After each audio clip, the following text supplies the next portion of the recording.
Hello, my name is Aaron Tevrink, and I am the Communications Manager for the Dominican Sisters of Springfield, Illinois. And I want to talk with you a little bit about a project that we've been working on called F.L.O.W.cast. It's the first podcast of the Springfield Dominican Sisters. And the whole concept of it came about with this guy over here, this Jeremiah Washington.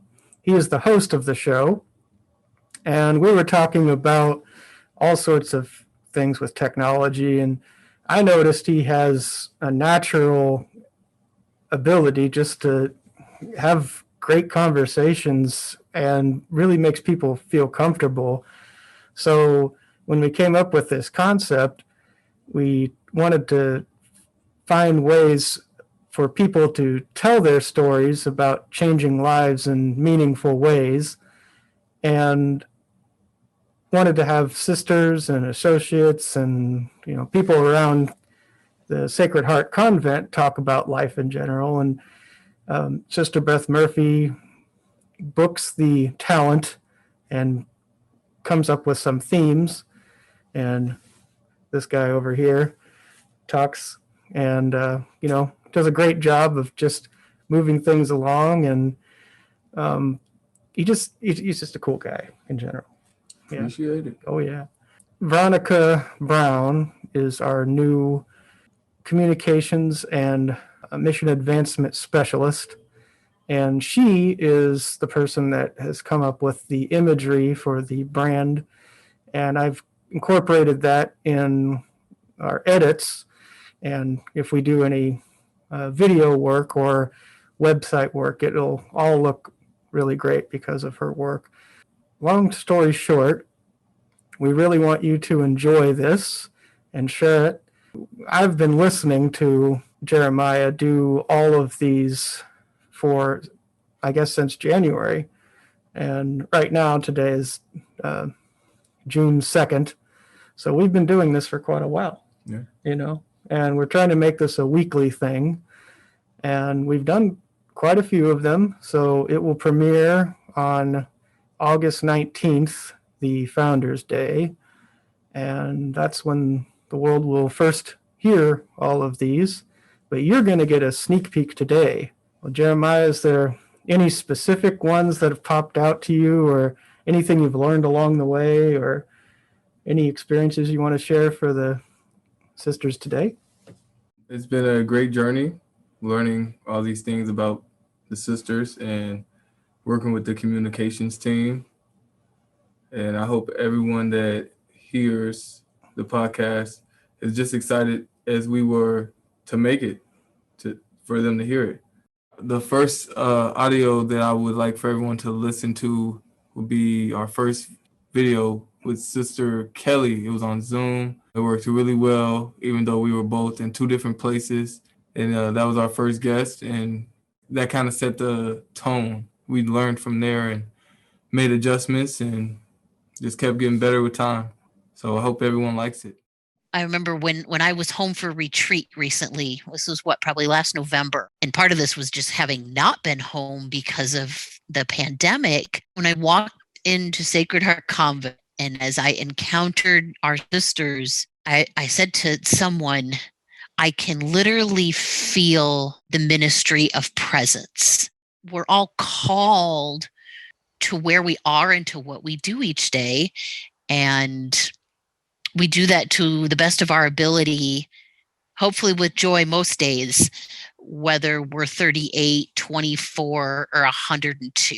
I wholeheartedly believe that. Yeah, that's true. Hi, I'm Veronica Brown, and I am the Communications and Advancement Specialist. So with the podcast, I've been working on marketing and promotions and the branding as well. But next up is a clip with Sister Mary Emmerich. Enjoy.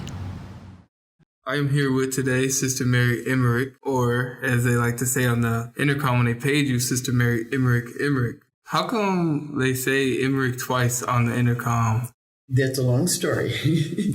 My family name was Emmerich. Yeah. And when I heard there was a St. Emmerich, and we usually take a saint's name, I said, oh, well, well, I'll just take Emmerich for my religious name too. Then they ask you for suggestions of what you might like.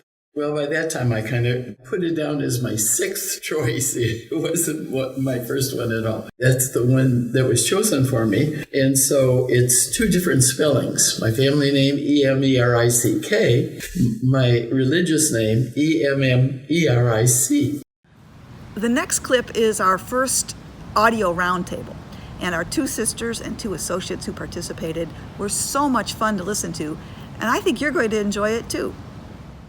Somehow I got the call. And unless I consciously have an awareness that every day God is calling each of us, just to spread hope or joy, just respond in the ordinary way.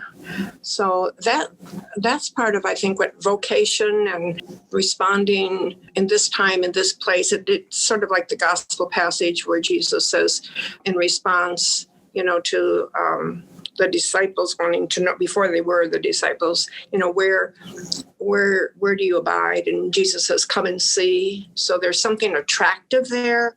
And then we have to go and see. And this just really blows my mind, because as I was thinking I was being called, I didn't know what that meant. And I was ready to hang up. I wanted my plan. Get married, have kids, be in our family business. But like you, Vicki, there was something I wanted to hook my wagon to, so to speak. And the strange thing is I didn't know, Kara, who Dominic and Catherine were. Never heard of them. Didn't know what Dominican life was about. Didn't know Dominic. And then I went to my brother and I said, I think I'm going crazy because I want to I think I'm being called to be a sister, but I don't know what that means. And he said, go talk to the sisters. Go talk to Sister Sarah. Go talk to Beverly Jean. So I got up my nerve to my sister-in-law and said, come to the Bible study with me.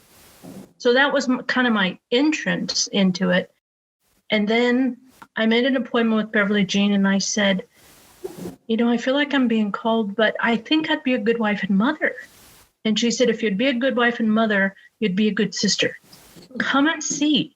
You're free to go anytime, but come and see. If it's a fit, you'll know.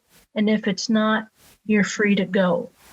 There was another woman in the parish who was interested. She had 3 great aunts in the congregation of Dominican sisters. So she said, come with me.